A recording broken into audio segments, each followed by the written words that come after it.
All right, so we're going to begin with opening statements of up to 3 minutes each. Missy, you'll go first.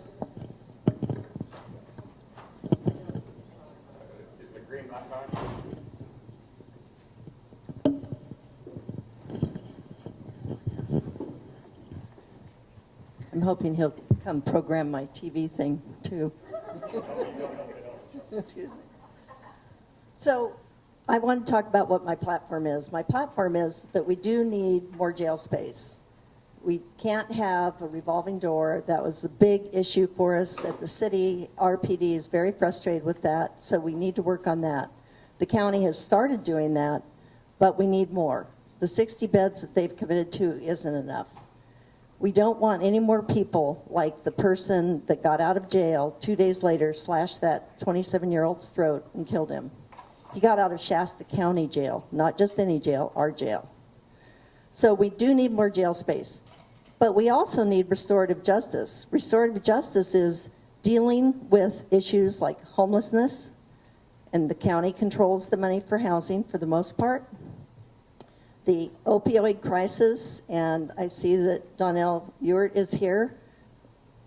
Great job on starting to work on those issues as well.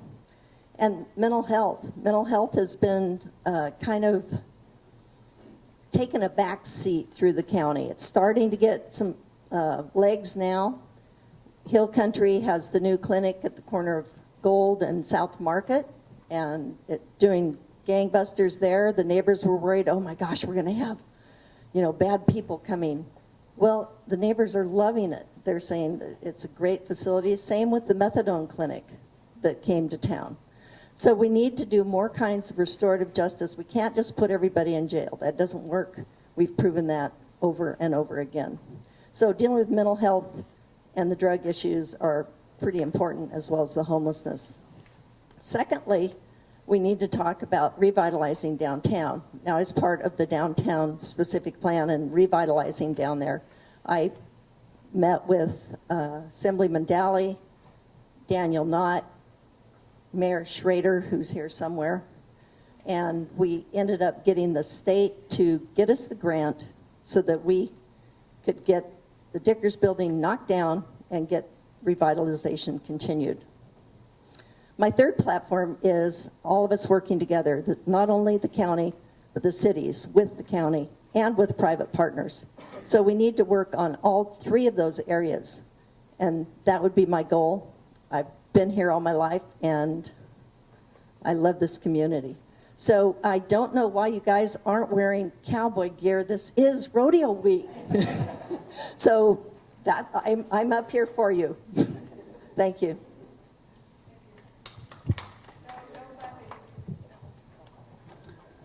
Good evening. Thank you all for being here. My name is Joe Comenti. Don't worry about the Comenti part. Just remember Joe. First, I'll tell you a little bit about who I am. I first started coming here in 1992. I went to work for KMS, which is was a hair care manufacturer that was here. I moved here in 1996 as their vice president. In 2005, they left the area. At that point in time, my wife and I had 4 boys. We were in love with this area. The oldest was 16, the youngest was 6. We were not about to leave. So I took a 50% pay cut and decided that Reading will be and is our home and where we will raise our children. I have kind of an interesting background. I started in law enforcement. I grew up in a law enforcement family of New York City police officers. I spent 7 years myself in law enforcement, and I currently have a son here in Shasta County who's in law enforcement. So I have an appreciation. I certainly won't say that I know what these young men and women face every day, because I don't, but I have an appreciation for what they face and the challenges that they're confronted with every day. I also spent 25 years in business development, and I traveled all over North America setting up distribution networks, and I crossed states, obviously. I even did some work in the UK and some in Germany and a little bit in Japan. So I really have an appreciation of the business world. And then I've spent the last 4 years at the Builders Exchange reinventing what the Builders Exchange was going to do and how it was going to be positioned in the community, and really focusing on the trade school and workforce development. So that's a little bit about my background. My key issues are business. I think a lot of the problems we face are a result of the poor economic climate that seems to exist and to have continued to exist in this community for decades. And we really need to focus first and foremost on creating an environment that encourages business, especially entrepreneurial business. If you look throughout history, most communities gained a foothold as a result of entrepreneurs. And when you create that entrepreneurial environment, that business environment, you attract other businesses to come. And that really will ultimately be the gateway for us to accomplish the things we want. Because once we're developing business, we're developing tax revenues, and we're able to take care of a lot of the social problems that we're facing right now.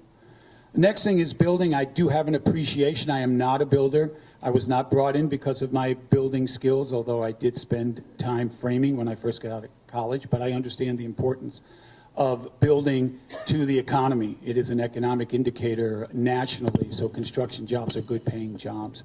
And then public safety, as I said, I have experience in law enforcement. I think we have to have more jail beds. We have to incarcerate people who need to be incarcerated. We need to rehabilitate people who need to be rehabilitated, and we need to help people with mental health issues. So thank you. Thank you. Good evening, ladies and gentlemen. Thank you for joining us this evening. My name is David Keogh. I'm currently a member of the Shasta County Board of Supervisors. By way of background, my family has lived here for over 80 years. By education, I went to Shasta High School, graduated from Shasta High School, thereafter educated by the Jesuits. When I returned to Reading, I joined the U.S. Forest Service, and I had a rather varied career. I was in construction for a while, and engineering, fire management, and then in administration.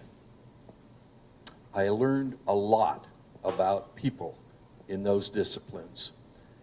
By staying in Reading, I was very fortunate in that I was able to participate in a lot of community organizations, and you'll learn a lot by doing that. I've got a list of those on my webpage. I invite you to look at it. That community experience, after a number of years, resulted in my selection as Citizen of the Year for the City of Reading. The elected experience that I gained both at the City Council and on the board taught me three things that are essentially very important. Number one, it is incumbent on everybody in public office to treat all residents with dignity and respect. For to do otherwise demeans yourself. Number two, it's incumbent that everyone in public office represent and listen to residents equally. I'm going to talk to you just briefly about political reality. People that are well situated in our community, both socially, economically, they have no problem getting the voice of elected officials. But it's the mom that has 3 children that needs assistance by the county. It's the widow that lives up on Walnut Avenue that needs help. That's why I'm there, to help those individuals. And finally, it's incumbent upon us to safeguard the public treasury. What that means is don't spend money you don't have. I ran across a great quote yesterday. This fellow said, he's the, well, I'm out of time, so I'm going to share with this a little later. 15 seconds. I peaked too early. Okay. Okay, you can come back to that. Next, we'll go in the order of Joe, David, and Missy. And this is going to be a 2-minute. Did I say earlier that you can go 1 or 2 minutes and it's up to yours truly? Okay, this is a 2-minute. What ideas do you have to provide more needed mental health services in Shasta County? Well, I think the first thing we have to do is look at the amount of money that is currently in the budget. And I think Health and Human Services has about $200 million and about 1,000 employees. And then I think we have to look at the not-for-profit agencies also in the community, and we need to start working together and collaborating more. I think if we really look at where the monies are being invested, we can always look at better ways to spend the money. That mental health is such a critical issue. It is something that we've neglected in society now for several decades, and it has really impacted us. And I think we have to start with young people. We have twice the state average of adverse childhood experiences. We have twice the state average of domestic violence. I have the pleasure of serving on the board of One Safe Place and working with that organization. So there's really a lot of things that need to happen. It needs to happen in the schools. It needs to happen with not-for-profit organizations. We really do need to work together. And there is quite a bit of money and there's quite a bit of resources. And most importantly, there is a committed community. We are a committed community to improving the quality of life for everyone that lives in our community. And part of the restorative justice process is to catch things young, when people are young, and really help them through the problems that they face. And one of the things we do at the trade school is we try to give trade training to empower young people, because the difference between someone who's a benefit to society and someone who's a detriment is often a good paying job. So empowering them instead of enabling them, working together as a community, pooling our resources, those are the ways we can begin to get a handle on the problem. It's not going to happen overnight. We're going to have to work at it. We're going to have to work at it as a community. But we have to begin, to steal a line from Stephen Covey, we have to begin with the end in mind. We have to look at where we're going. Thank you. David? We're very fortunate, ladies and gentlemen, to have Mr. Donnell Ebert with us this evening. He's the man that runs that particular department. He has been very innovative in his approach to providing services for those in our community who are mentally ill.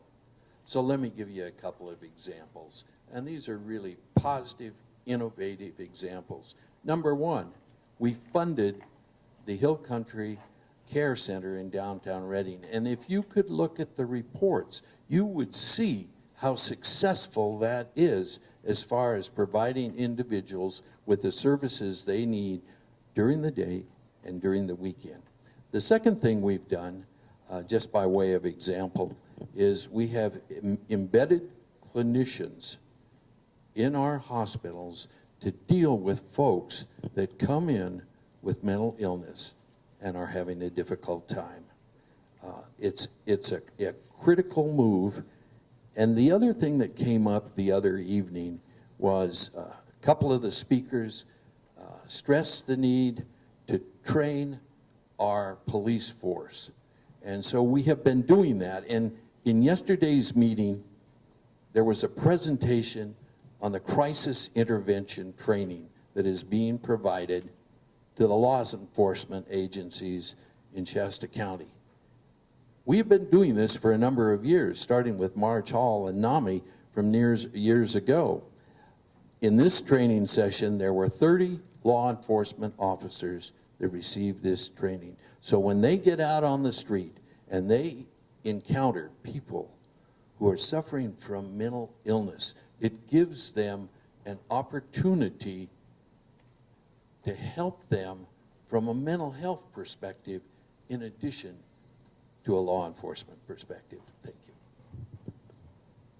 So I'm very happy that you heard my talk on Monday, Mr. Kehoe, because Donnell Ewert and I went to San Antonio with Mark Stone from the Empire and several other providers of services, Jonathan Anderson from the Mission, and we talked about these issues with 3 police officers that said that they approached their community with a different mindset than they were taught in Police Academy. Police Academy is taught, stop, put your hands up, you know, and they talk in a very definitive voice. Well, if you have somebody who's really stressed out, either with schizophrenia or whatever, they have found out in San Antonio that that doesn't work. You have to talk them down, like say, hey, Mary, are you having a bad day? What's going on with you? and they don't wear uniforms, they don't have their gun. These officers figured this out based on a very bad experience where one of them shot and killed somebody who's in mental crisis.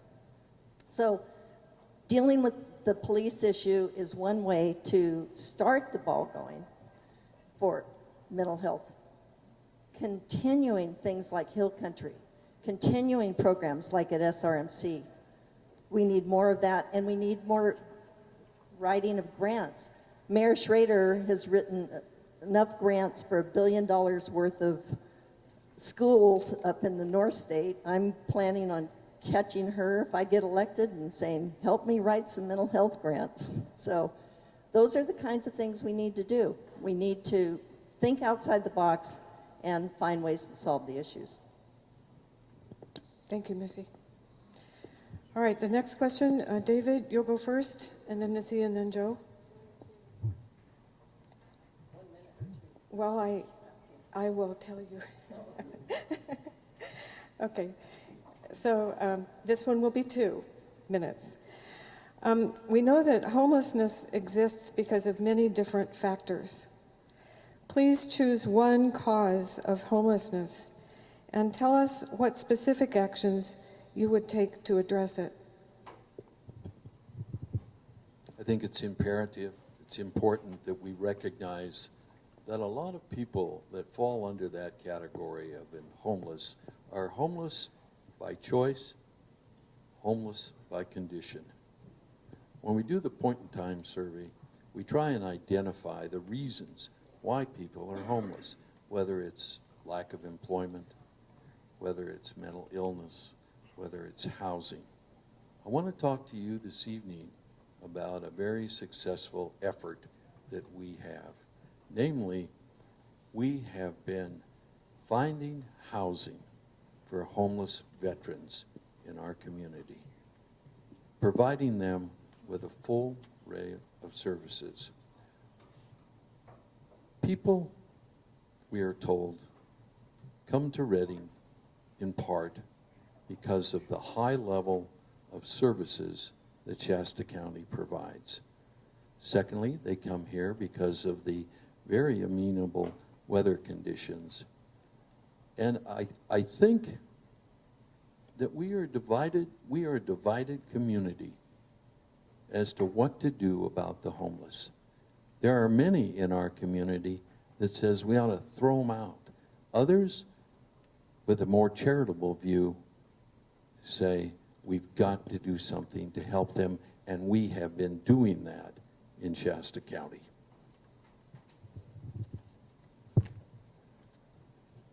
I keep standing up because I can't see all of you in the back if I don't, so I guess they must be taller than I am. Anyway, the first thing I would try and do is work on drug addiction.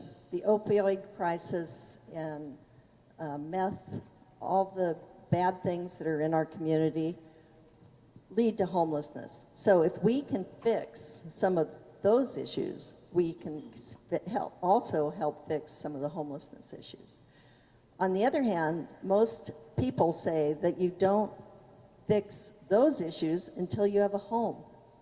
So that goes back to needing to provide some sort of shelter.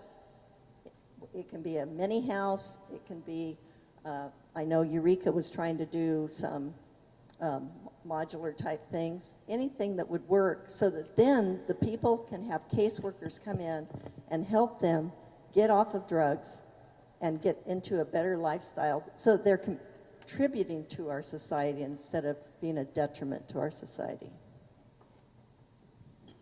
Thank you. It's obviously a very difficult issue, and it's going to take a while to get through it because we have a cycle of poverty now that's very difficult to break, and that goes back to economic development. But I think it starts with us having compassion, which I think is very important, with accountability. And the best example I've seen of that is Living Hope. Michael and Jordan run an organization where it will cost you $5 to come in the front door. Now, they will lend you the $5, or they'll allow you to work off the $5, but you come in knowing that you have a responsibility. And then you can have whatever you like in terms of food. They'll cook food to order, and then they'll ask you to do chores. Because the challenge that we have, the unintended consequence of how we've dealt, I think, with the homeless situation is that we've enabled instead of empowered. So now you've got a family, and the mom and dad are getting fed on a regular basis without really having to do anything for it. What does that tell the child? It tells the child that I don't have to do anything either. So it really is about teaching accountability. And that goes back to dealing with the adverse childhood experiences. It goes back to the educational system. It goes back to mental health. And it goes back to us separating criminals from the homeless population. Because the criminals hide in the homeless population because they can prey on the weak. And the homeless are the weak in this situation. So which is why beds are so important, because it gives you the opportunity to evaluate. Evaluate whether you're dealing with a criminal, whether you're dealing with someone who can be rehabilitated, whether you're dealing with someone with mental health issues. But I think that's where we start with compassion. We can't just say they're all bad and they have to leave.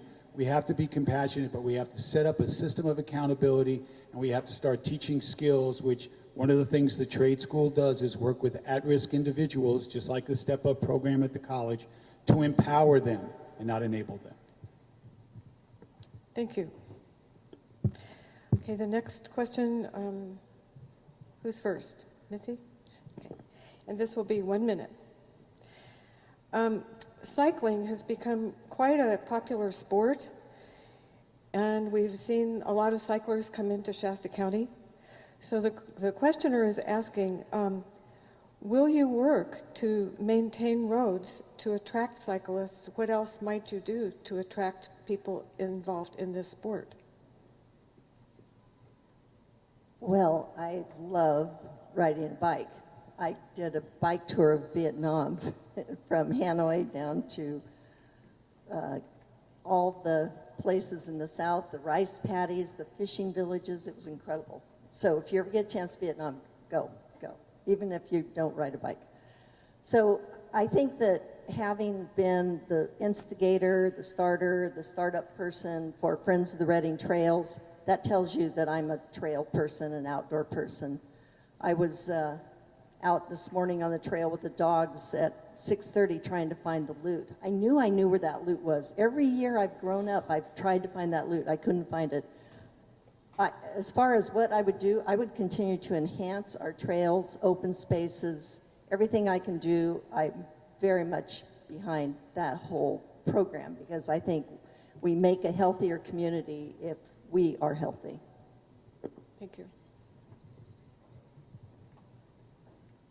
I think we continue to develop the bike trails, and I know that there are things being done in downtown right now that will allow a person to go from the river trail all the way through downtown and over the river again. I think that's exceptional. I think it's environmentally sensitive. I think it's very healthy.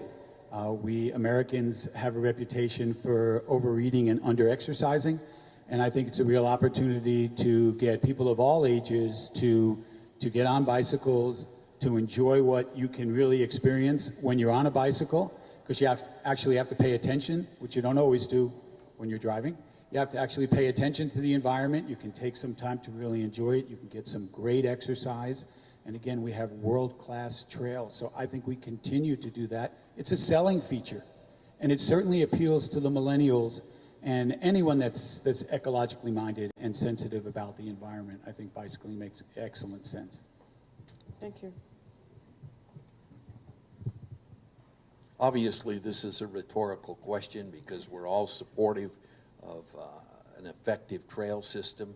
This morning, I was talking to a couple of riders up at Holiday Market, and they stressed the social aspects of cycling, which is extremely valuable. There's about 4 of them that cycle every day, about 10 miles. So there's the social aspect, there's the economic dimension, and there's the health dimension. This is a win-win situation for our community. Thank you. Okay, Joe, you're going to be first on this one.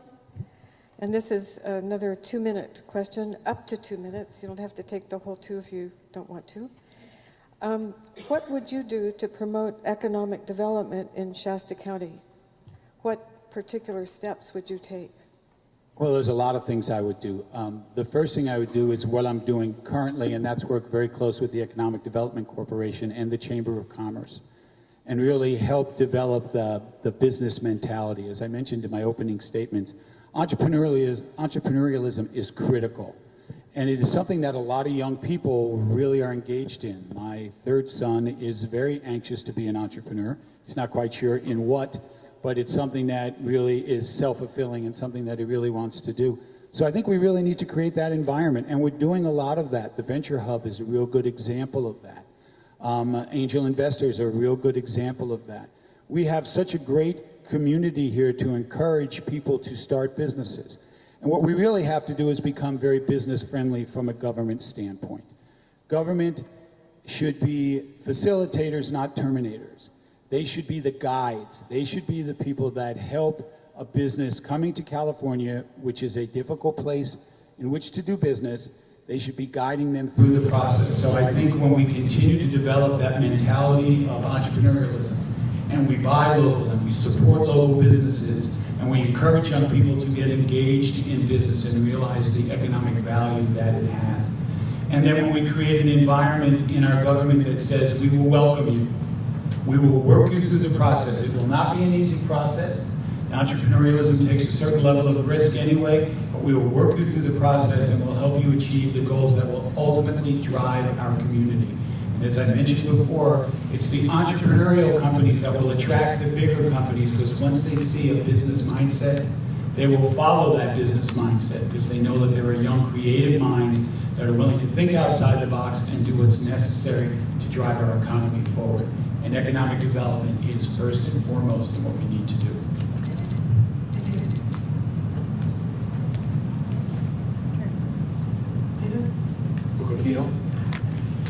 Thank you. I want to talk about specifics. I have some blockbuster news for all of you that I'd like to share today. Late in the afternoon, I received an email from Dan Little. Dan Little is the director of SRTA. And I want to read this to you because this is so important to everyone in this room. It goes as follows. The Interstate 5 grant was just approved by the California Transportation Committee here in San Diego. The award was for the full amount, $65.7 million for a $126.258 million project. All funding is now committed thanks to the new gas revenues. Caltrans and SRTA will issue a joint press release. As you may recall, this is colloquially known as the Interstate 5 Redding-Anderson 6-lane project. Think about this. $126 million. When you start talking about economic development, this is a real driver. I've been on this board for a long time now, and we've been working diligently to make this a reality. And it has come here. So government, in a way, has to facilitate this type of major economic development. Thank you. Missy? So I wrote some notes. A couple of things. We need to always be aware that we are a business in government, and we need to be good at helping the customer. Sometimes our permit process is a little bit onerous. We can streamline that. We did that at the City of Redding. Developers love us at the City of Redding right now. We need to take a look and see what we can do in the county to make that more user-friendly. The good news about Stillwater is that, according to the city manager this afternoon, that is project is probably going to be sold to a big entity that then develops those kinds of lots and sells them to businesses. So Yahoo, Stillwater, which occurred before I ever got on the council, is finally, maybe that's going to help us in our economy. The coding school, the EDC, that will help us attract outside businesses, because we haven't had the workforce that was necessary for businesses to feel like they could come here, the tech businesses especially. The angel funding, I was part of the angel funding. It really gives a shot in the arm to some startup companies. We need to continue that. We need to support new businesses as they open here locally. If you hear of a new restaurant, you hear of a new business, patronize it, make it succeed, then we all succeed. Basically, there are things that we can do together as a community, like the city and the county working well together. The village of Tier Oaks, Mr. Parton's back there, that's an example of us able to work the county and the city together to get a project which will get jobs in construction, which all those dollars mean money for the coffers for things like public safety. Thank you, Missy. All right, the next one, David Kehoe, you're first. And this is going to be a 1-minute question. We've got a lot of questions. When I did do District 5 a couple of weeks ago, we ran a little short of questions. So I'm happy to see that there's so many things you guys want to hear about. So this question asks, what is your opinion about the Wind River Casino moving over to I-5 and South Bonneview? I'm supportive of it. I think you will find that the Wind River organization, and I'm going to give you a very specific example, they gave the county a $200,000 grant to fund the misdemeanor prosecution program. According to the city of Reading, there were 600 misdemeanors that have not been prosecuted. We're moving ahead with that with dispatch. And that is extremely important. As they increase their revenue, the community benefits from jobs, from their largesse, and I think that's pretty gosh darn important. I think I'm next. Okay. I think, am I next? You are next. Okay. Oh, stand up, sorry. The casino and the rancheria are really under the auspices of the Bureau of Indian Affairs, so the city and the county really don't have a say. I mean, that decision will be made not by us. Now, having said that, the city of Reading can provide services like we do to the rancheria. We provide some services. So there is a opportunity for the city when the casino, those things actually kind of throw me off.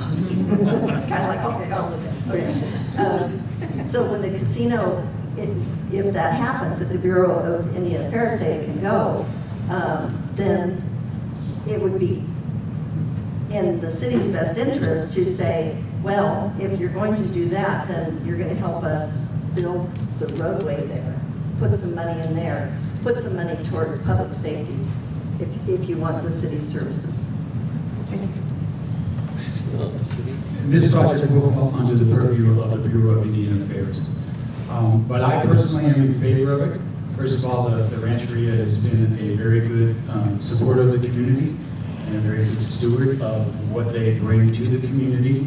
I have reviewed the scoping report, which lays out in some detail, it's nowhere near an environmental impact report, but it does lay out in some detail what this facility will look like. It will integrate well into the landscape around it. It won't be gaudy and outstanding from what I can tell.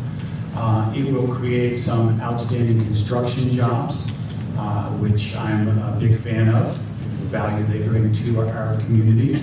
I also think it will be a positive attraction to the community. It's not just a casino, it is a resort, it is a convention area, it can attract organizations and entertainment from around the world. I think it would be an excellent addition, and it would be an economic driver in our community. Thank you. All right, the next question, Missy, you're going to go first. And this is a 2-minute, up to 2 minutes. If there were more monies available, what would you do concerning the disadvantaged in our community? And just keeping in mind that disadvantaged population and homeless population are not always synonymous. Well, I think probably this is a question that we've sort of gone over a bit. So you have to enhance mental health services, you have to help with the opioid crisis, the drug addiction. You have to figure out which homeless are there by choice, which homeless are there not by choice. They lost their job, they lost their spouse, whatever happened to them. And then you take that as step one, figuring out who's who on the playing board, and then you start finding solutions for those. The disadvantaged versus the homeless, I'm not sure I'm real clear about exactly disadvantaged. To me means that they're struggling. They're strapped. Yeah, right. So like the working poor, when I worked in the ERs at EA for 25 years, the family's struggling, they're making ends meet, and then suddenly Johnny needs surgery because he fell out of a tree and broke his arm.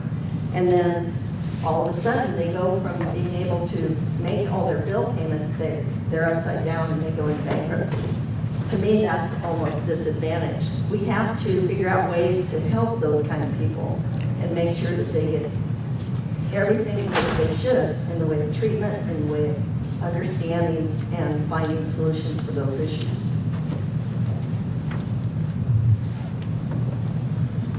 I think in an ideal world, which I think was the parameter of the question, in an ideal world, we really want to first, in my mind, focus on skill development and job training. We need to empower people. We need to give them the skills necessary for them to develop and build a good life for themselves. And as I said before, oftentimes the difference between someone who's a benefit to society and someone who's a detriment is a good paying job. So let's really focus on job training and skill development. And not necessarily just college, but certainly I'm going to do a shout out for the trade school for trade development, because there are a lot of job opportunities there. But to me, in my business career, in my law enforcement time, it's always about job training. The more you can train someone, the better they feel about themselves. And the better they feel about themselves, the more anxious they are to accomplish things. And the more anxious they are to accomplish things, the more hopeful they are. And oftentimes that cycle of poverty begins with a hopelessness. They don't feel like they can ever get out of it, so guess what? They don't.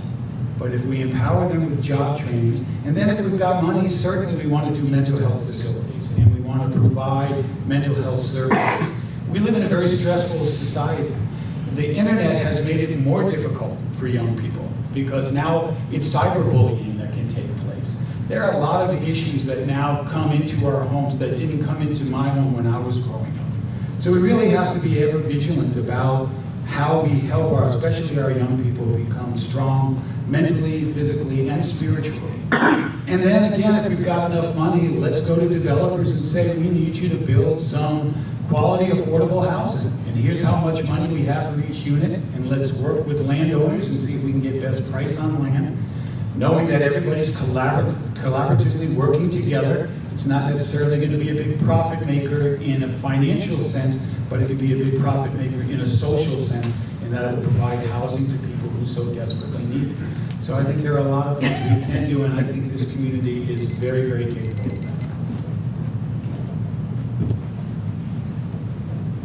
that. As you probably realize, ladies and gentlemen, this is one of those open-ended, wishful thinking type questions.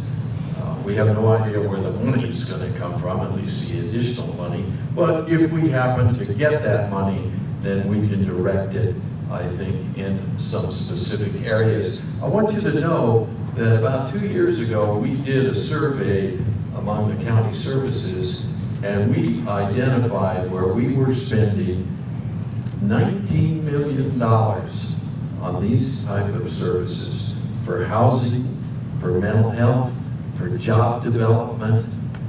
The basis of governmental activities should be to create a greater good for others. Earlier, one of the speakers talked about compassion. That's a key point to the way we proceed. The other key point is we have to have an understanding of why people are in dire straits. And so when we go out and do the surveys, it behooves us to identify what their specific reasons are for being there on the street. Go to the downtown post office, as I do just about every day. It's tragic to see the people there. I talk to them and I ask them, why are you here? And they say, because we want to be here. Because it represents freedom for us. And that's why they're homeless.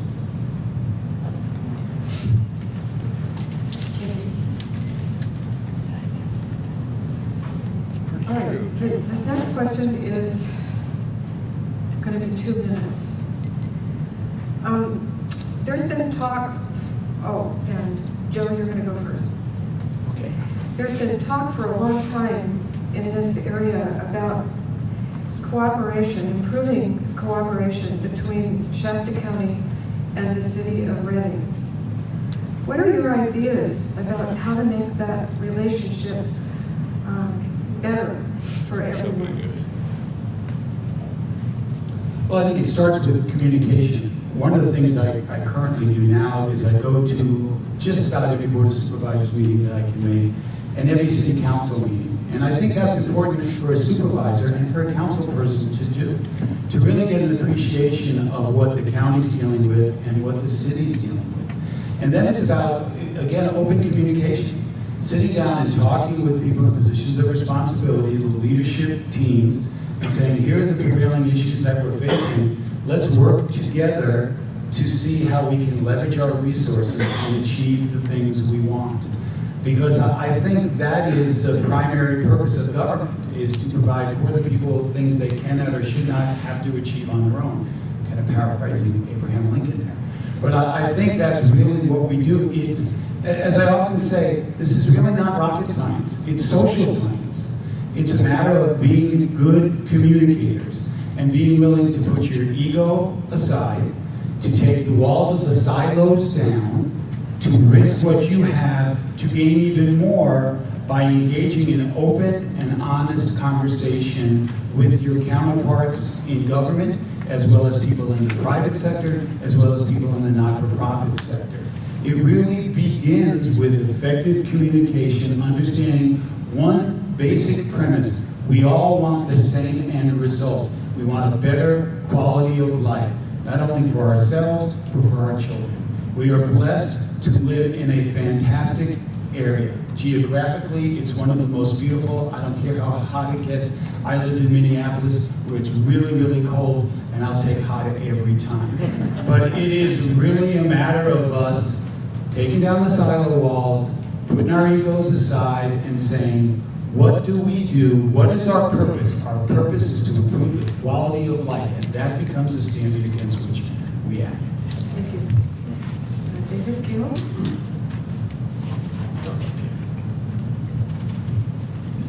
Oh, wait.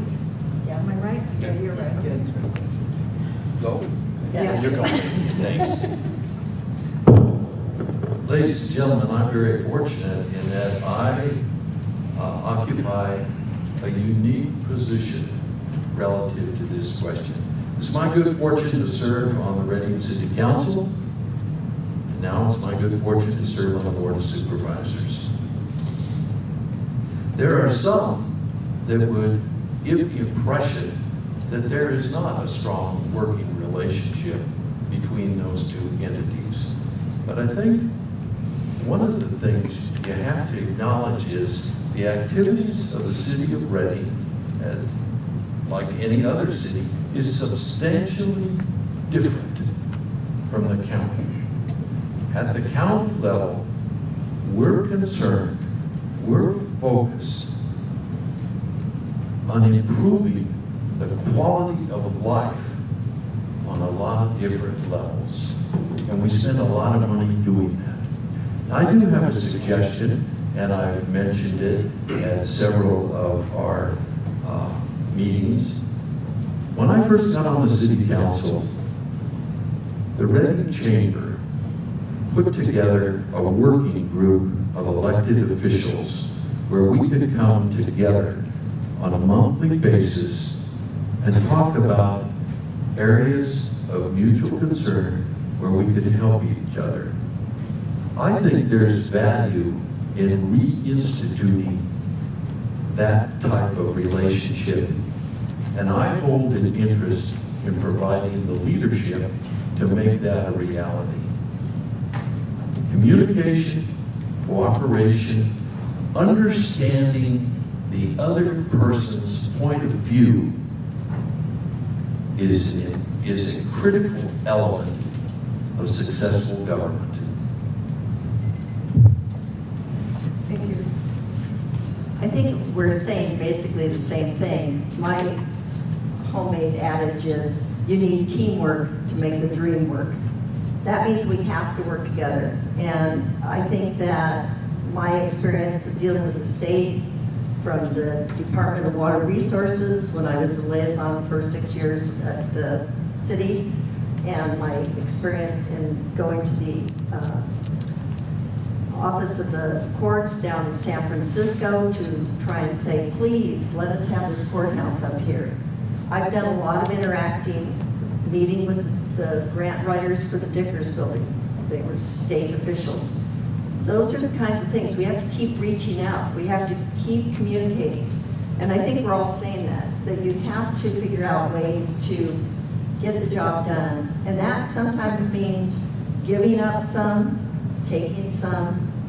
You kind of give and take so that you guys, not you guys, but the project goes forward in a positive way for the benefit of everybody. Thank you. The next question is 1 minute, and David Peel, you're the first responder. What could be done to increase and support renewable energy in Shasta County?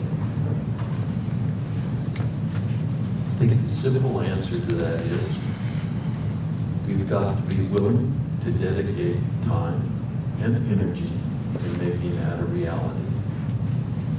As you know, the county moved ahead with a wind turbine project in eastern Shasta County.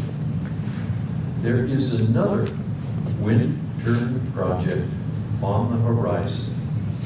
It will provide jobs, it will provide clean energy, and it will be good for our economy. But I will tell you right now, there are forces marshaling against this project. And I can give you some other examples of how that's happening. We have to be committed in our community to looking at all options and not foreclose those options. Thank you. Missy? I think we have to be alert to the issues that are out there for things like climate change. Is the polar ice cap melting? I know I'm getting anxious about my 2-year-old granddaughter being able to ever see a polar bear. I'm beginning to wonder if the polar ice cap is going to melt so much that they'll be gone. You know, she'd probably see it in the zoo, I guess, but I prefer that she see it in real life, if possible. There's plastic in all of our water, microscopic plastic that we're all drinking, and it's not good for us. We've got to find leaders that will get a hold of these issues and change them before we become like the dinosaurs in a much shorter time than the dinosaurs ever did. So these are issues that are real. If you say, oh, there's no climate change, well, you can say that. The scientists all say there is. The end. Listen, I just have to say, I really appreciate the three of you for responding to that, because a long, long time ago, there was an incident And I wasn't my normal sweet self, so thanks a lot. Okay, Joe. Well, we like you as your normal sweet self. Please maintain it. Well, we can get very fundamental here, and we can ride bicycles more, and we can walk more, and we can save on a lot of the fuels, and we can make our bodies more healthy. And then it comes down to being good stewards of our planet. Certainly the wind turbines, that's a great example of renewable energy. But, and I think we look as people, whether you agree with climate change or whether the science is, the reality is very simple. If you live in a home, the longer you live there, the more impact your living there has. And you have to be a responsible steward of that home. I think we need to do the same with our planet. We have to be responsible. We have to recycle. We have to conserve energy. We have to ride bicycles. We have to walk more. We have to do what responsible stewards do. We take care of our cars. We take care of our homes. We should take care of our community. We should take care of our planet. That should be a mindset regardless of what the science is doing. Thank you. Okay, now you guys are going to have to talk a little faster for this one because I'm going to put two together. They belong together, and so I'm going to give 2 minutes. But there's a lot to think about. Robert Wood Johnson and Wisconsin University ranked our county 47 out of 57 counties in healthcare. How would you work to improve this? That's part one. The second part is, what needs to be done to attract high-quality medical professionals to our area, including specialists? Who starts is you. Well, as I said, I was a PA for 25 years and 12 in the ER at Mercy. It was tough recruiting docs to come up here.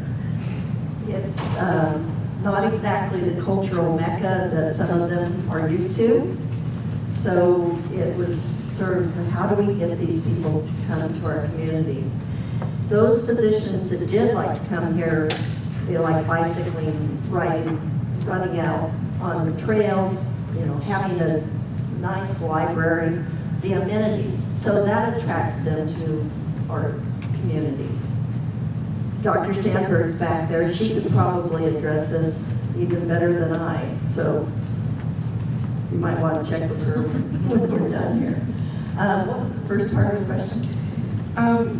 It referenced the study where our healthcare is rated 47 out of 57 in those two studies. Right. How would you? We need to support Donnell and his programs. He has great ideas.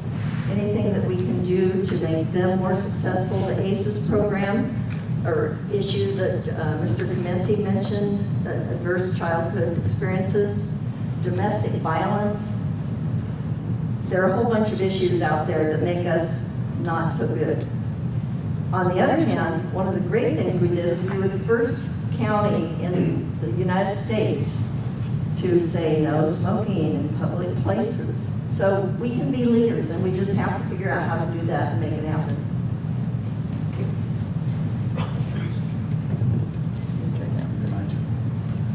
Don't be there 2 questions. Yes. The simple answer there is no simple answer to health care, but the simple thing we can do is we can live healthier lifestyles. The best way to deal with disease is to try to prevent it. So it comes from exercise, it comes from healthy eating, it comes from being aware of the importance of our health. And it's something as I get on in the years, I am more and more appreciative of, because things don't always work the way they used to. So you have to work a little harder to get that done. But I really think exercise and a good diet and a good spiritual base and trying to be as positive a person as you can, as cliche as that might sound, that really aids. And there have been studies done that talk about mental attitude and physical health. So I think we really have to focus on that, and we live in such a great area that allows itself to give us recreation opportunities. I think we really need to take advantage of all of that. And as far as attracting doctors, as our economy becomes more vibrant, I mean, we have a cultural district now. We are working on revitalizing the downtown, which is so critical. And if you look across the nation, and I had the pleasure of traveling to every state and every province, communities with vibrant downtowns had vibrant economies. So we'll attract more people as we improve the theaters and the restaurants. And then we now have a 4-star awesome hotel with a great restaurant.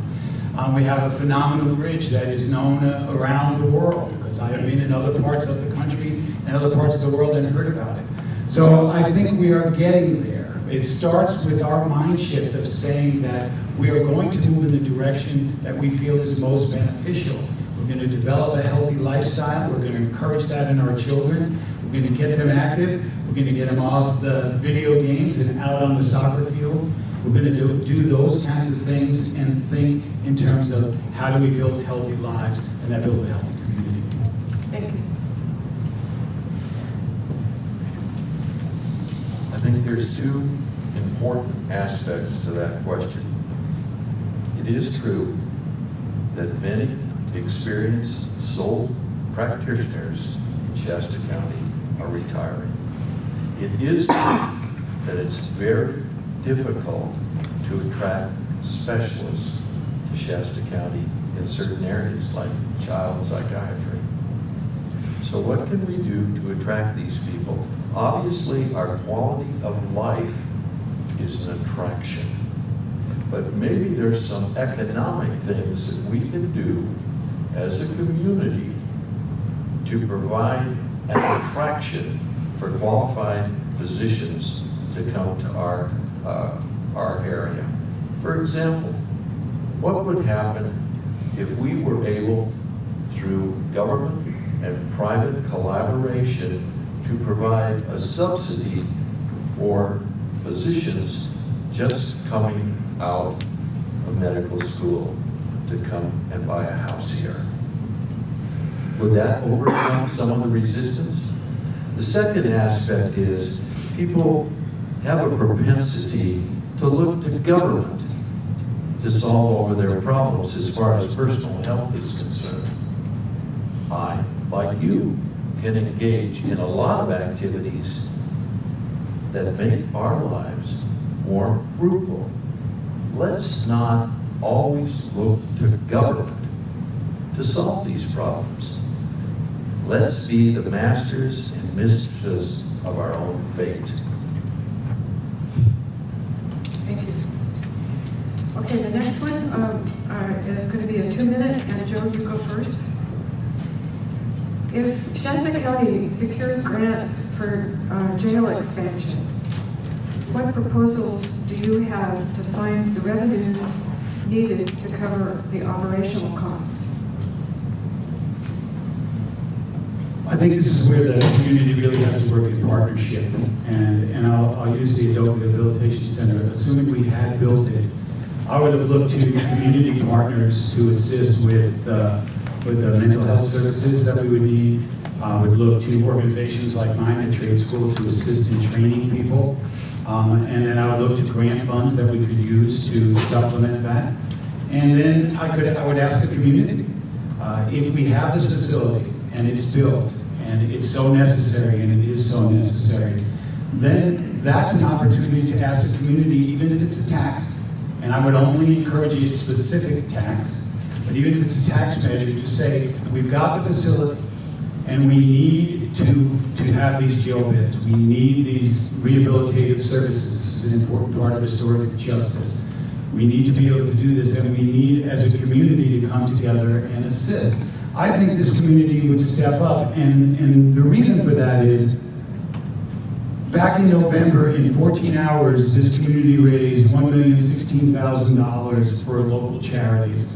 This is a community that is engaged. It is not a wealthy community, but it's a community that's engaged. And no matter how many naysayers are out there, I don't think anybody would argue today the need for jail beds. Beds for bad guys, beds for rehabilitation, beds for mental health. And I think you can make a compelling argument to ask the community to step up and help with that, provided that we can specifically state how and when the money is going to be used. But I think that's the direction we should continue to work in. And I am already in communication with the Board of State Community Corrections to find out about, can we get any of that SB 1022 ARP money back? What can we do with the juvenile facility, which is SB 81? I am, as a citizen, I'm in communication with them to see how they can help us facilitate this. Thank you. David?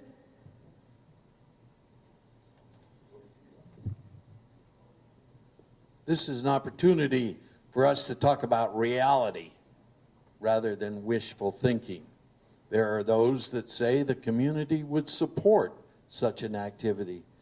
Gee, it didn't do too well on Measure D. Measure D was not only defeated, it was crushed at the ballot box. I'm not so sure that people are that willing to contribute money to government in this case. When we first considered this, developing the ARC Adult Rehabilitation Center, the estimate was $1.9 million. And we said, yeah, we can do that. We can maintain those operational expenses. By the time we got to signing the letter of intent, those expenses went to $4 million plus. I will not make a commitment to go from beds to bankruptcy. I am not supporting of spending money that we don't have. It's fine to have a cooperative relationship, but $4 million is a pretty big nut to crack each and every year. And it turns out that it's really not that important, because the ARC was 64 beds, and we are now putting into place a 60-bed double bunking facility. And I hope the question comes up again, because I want to fully explain what we're doing to create additional beds in Shasta County. Thank you. Missy? I'm one of those people that if you tell me I can't do it, I'll figure out a way to do it. So when we went to build this library, Patty Jelovich was very instrumental in helping with that. We were given a grant from the state for $11 million, and then the community raised 10. And we were told at the time there's no way we were going to do that, and we did it. And it was like the little engine that could. We figured out how to do it. A group of us got together, and it became a community event. That's what you have to do. You have to also have a community that supports a priority setting session like they do at the City of Reading. The county has a budget review, which the city also does, but the city also has a priority setting session, and that means that the counselors on the dais say, what is in our community that is the most important issue? So we were in the Great Recession, there was no money in the budget, but we said, the biggest issue that we need right now in the city of Reading is a new police station. So, oh, we don't have any money. Well, this is a priority. So, you know, Mr. Starman, the city manager, help us figure out how we get that done, because we need this, and that's our priority. Same thing with the jail.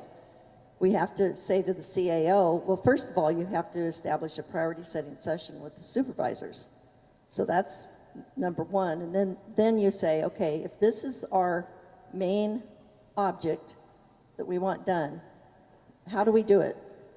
And where do we make cuts? Hopefully not in Donnell's department, you know, but you have to figure it out. There's a way to do it, and you have to just do it. And I've proven that I can do it with the library and with the police station. Thank you, Missy. All right, this is a 1-minute response, and David Kehoe, you're first. Yes, ma'am. What would you say about supporting marijuana co-ops in Shasta County?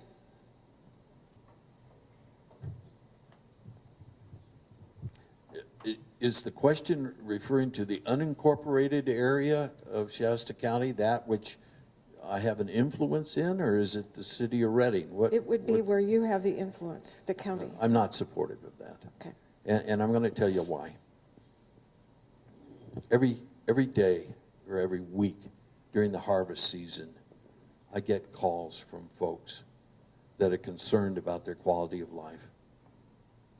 Just the other day, I got a call from a lady who's lived in an area and there's a plantation next to her place, and she feels threatened by the illegal activities going on in her area. That's no way to live a life. Missy? I'm supportive, and I know that right now it's hard for our community because we're pretty far right. But the reality is having marijuana around is just like having a beer now. It's legal in California. So when I went through breast cancer and chemotherapy and all that, people offered me marijuana. I didn't use it. The meds worked fine for my nausea and feeling crummy. So I didn't need it. But I believe it works for some of the medical problems. And I believe that for recreational, it's been legalized. Tax the heck out of it. Use those taxes for public safety. So it's legal. It's like if you live in Kentucky and you're making bourbon, you know, we don't want a lot of alcoholics, but hey, it's legal, tax it, use that money for good. Thank you. Joe? I think we sit in a very enviable position in the county in that we have two working models to really look at. The City of Reading did some extensive studies. They did 3 forums. They really reviewed the impacts of marijuana at all levels. And the City of Shasta Lake is actively engaged. So my attitude is, let's wait and see. I am not a fan of marijuana, I'm not a fan of alcohol, and I'm certainly not a fan of tobacco. But they exist, they are industries, and I think they're best regulated. I think we know that prohibition does not work. It has never worked. In terms of protecting our children, that's a parental decision that has to be made. We raised 4 boys.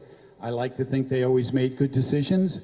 I don't have any proof either way, but 2 of them are functioning members of society now, and 2 of them are in school, so I'm feeling good about that. But the reality is, it is now legal, and I would prefer regulating it. What impact is that going to have on the illegal grows? I can't speak for that, but I think we should regulate it. Thank you. You guys, I am going to apologize ahead of time. We have one more question because there's other things that we need to do before 7 o'clock to wrap up.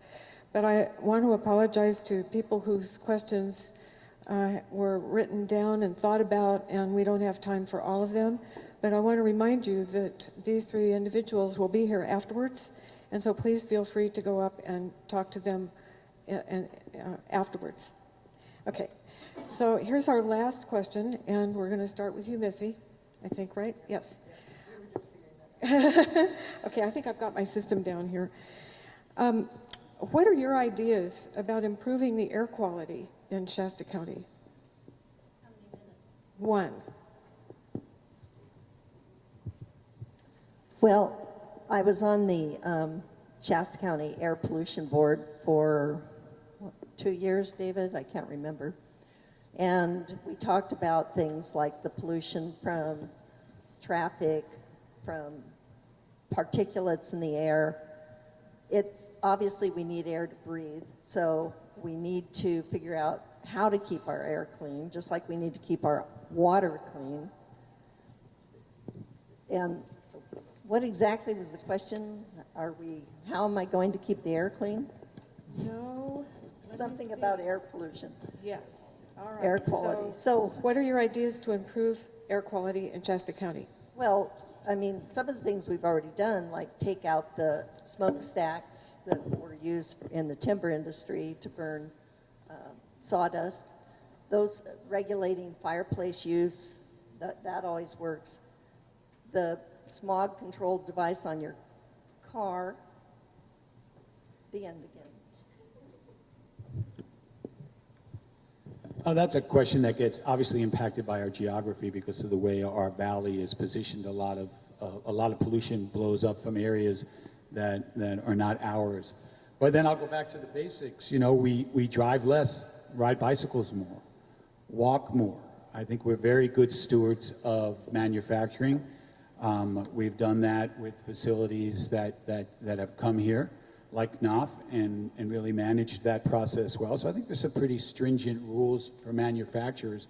But really, it's about lifestyle choices, and probably our biggest polluter that we have control over is auto emissions. So again, we live in a beautiful area. I realize it gets hot sometimes, so my recommendation, especially for me, is bring a hat and have water. But I think we cycle more, we walk more. I think that helps. Gas fireplaces as opposed to wood stoves also help.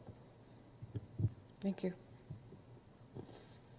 As the head of the valley, we're confronted with some very unique situations as far as air pollution concern is. I sit on 2 boards, and we aggressively follow the law. We aggressively work with people in recycling programs, in fireplace replacement programs, in recycling projects. We have a litany of opportunities for people to participate in improving the quality of air in Shasta County. And we wholeheartedly embrace those opportunities. Thank you, David.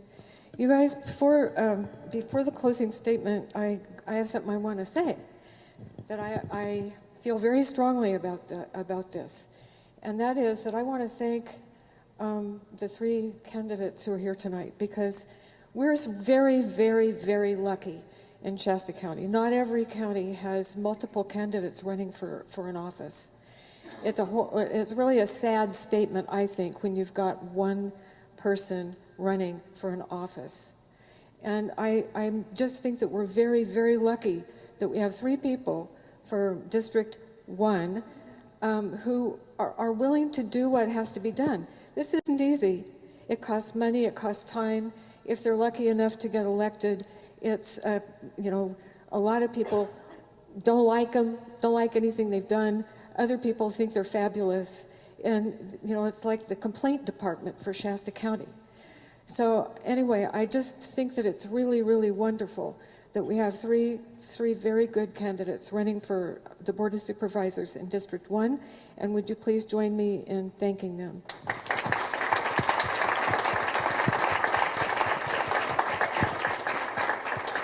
Okay, now, a couple of words about the League before we go to the 2-minute closing statements. You know, up there it says that the League of Women Voters is nonpartisan, and it truly is nonpartisan. There are a lot of different political parties in California, and they're all represented in the League of Women Voters. And by the way, there are men who are full members of the League of Women Voters. So we have a lot of materials in the back. There are a lot of propositions that get on the ballot in California, and one of the things that I think the League is really most appreciated for in the community is the explanations called pros and cons. And we have this on the back table with other materials for you that explain what are those propositions about if you haven't already voted. There's an easy voter guide back there that's also on the table that may be helpful to you if you haven't voted yet. And there is a list on this colored paper of nonpartisan websites for information on candidates and ballots. I want to say something about candidates and the League of Women Voters. You will never, ever, ever hear of the League of Women Voters ever endorsing a candidate. It does not happen any place in the entire United States. And that's one of the reasons why I was so cranky at the beginning about applause, is because it's not a popularity contest when you come here. It's dignified, it's questions, it's listening to responses, and it's making up your mind about who you prefer to be your representative for whatever office it is. So anyway, you will never hear of a candidate being endorsed by the League of Women Voters. We do these forums for informational purposes and we try to keep them as fair as we possibly can. So, just one more thing. Did you guys know that you can still register to vote? You can register to vote up until May 21st, or you could go to the polling place, your polling place on Election Day. No. The county clerk's office, you know where Kathy Darling Allen is, down in the promenade. Okay. So, there is one more resource, one more League of Women Voters resource. It's called Voter's Edge, and there are plenty of these bookmarks on the back table for you. This is online, and I hope all of our candidates are on there. It's a very good resource for voters. Okay, so now we're down to our 2-minute closing statements, and I think that Joe is first, then David, and then Missy. Well, I want to thank you all for being here and giving us the opportunity to do this. I'm very impassioned about doing this. I am not a career politician. I am someone who is an engaged citizen. I am here by choice because I raised my family here. This is where I want to continue to live, and I'd really like to retire here. I'm very excited about the possibility, and I think that having hope and bringing hope into a community is very important, because that's how you go from good to great. To be hopeful and always ponder the possibilities of what can be, and not necessarily be restricted by what is. And that doesn't mean I'm not a realist. You don't spend 7 years in law enforcement and 25 years in business and not appreciate reality and being pragmatic. But I always want to temper that with being hopeful. And I am very hopeful about our community and what we're capable of doing, and about the people that I've been blessed to have in my life. I bring a fresh set of eyes, and I think that's so critically important in a situation like this, because oftentimes in business you learn purpose is the why, process is the how, and the payoff is what you get. In government, especially if you've been in there for a long time, you get so focused on the process, you forget the why. Government is to improve the quality of our lives. That's the responsibility. To provide us with security, that's the responsibility. So I think bringing that those fresh eyes and that fresh perspective is very important. Spending time in law enforcement, I really can appreciate. I will not tell you that I know what it's like for these young men and women today, because I do not, although my son gives me a front row seat. But I can appreciate the challenges they face, and I think the importance of public safety cannot be understated. It's so important to a vibrant economy. And I have 25 years of business experience, which really helps me understand and appreciate not only the entrepreneurial spirit, the business community, the need to collaborate, the need to negotiate, the need to effectively interact so that you can get things done. Thank you. Thank you, Joe. David? The purpose of government, ladies and gentlemen, is to take burdens off the shoulders of people rather than adding to those burdens. There are 6 elements to doing that. Number 1 is fiscal integrity. We're talking about the public's money here. It's incumbent that we manage that in a successful, straightforward, honest fashion. Number 2, accompanying those expenditures is the accountability for how that money has been spent. Number 3, and a lot of people going into government lose this point, and it's ethical stewardship. Got to have a very strong ethical foundation when you come into government. Number 4 is transparency of actions and thoughts. Here's something that many people don't recognize. You have to have legislative courage. You have to be able to stand up when the other members of the team are saying 3 or 4 votes one way, and you represent the community and you say, no, I don't see it that way. That's important. And finally, as I mentioned before, you have to accord everyone dignity and respect. Focus areas for me: public safety, fiscal responsibility, economic development, and the number one thing is helping people. Helping people that don't belong to a special interest group, but still need valuable services with county government. Thank you. Missy? So I think it's important that we elect somebody who represents our community's values. I'm a mom, I'm a businesswoman. I think I'm the only person up here that's actually owned a business. I had 60 employees in the title company when I owned that, and I know what it's like to be a single mom under pressure, making sure you have food on the table for not only your family, but the people in the company that you own, that their families are going to have food on the table. It's a whole different pressure. So I understand budgets. You understand those very much when you're running the business, not just working for a business.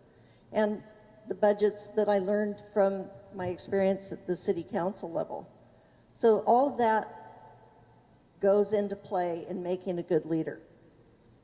I've been kind of embarrassed to have been the only person up here that has participated in the point in time count several years, 3 years, which is the homeless count. Other things, the community cleanup. I've been involved in, I can't tell you how many community cleanups, how much needles, feces, gross things, community cleanup. And it's there, and I'm wanting more people to do more. And I'm one of those leaders that I lead by example. And I'm hoping that you will pick up my brochure that's out there that shows exactly what I've done. I mean, I've been involved in a lot of things in our community through the years. And I intend to do that, whether I win or not. I will stay involved. It's important. It's how we make our community move forward. On a happier note, I will be with the Sons of Italy making coffee at 4 a.m. Friday morning at the pancake breakfast, so I expect to see you all down there. Stay Shasta strong. Well, thank you very much to the three of you, and also thank you so much to the community members who've come out on a weird, rainy, who knows what kind of weather night to get the lowdown firsthand from the people running for District 1 Board of Supervisors. Thank you very much.